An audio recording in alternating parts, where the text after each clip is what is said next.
Feeling overwhelmed, you are not alone.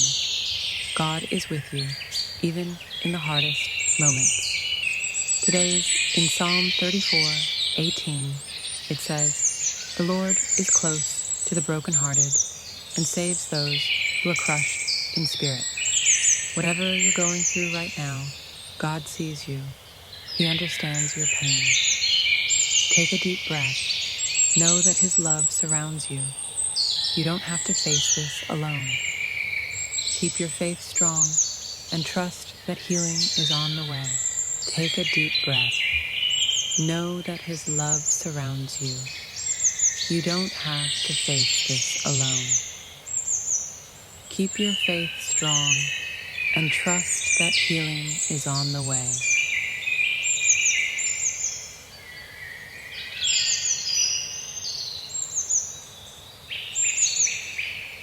If this message touched your heart, don't forget to subscribe for more uplifting content.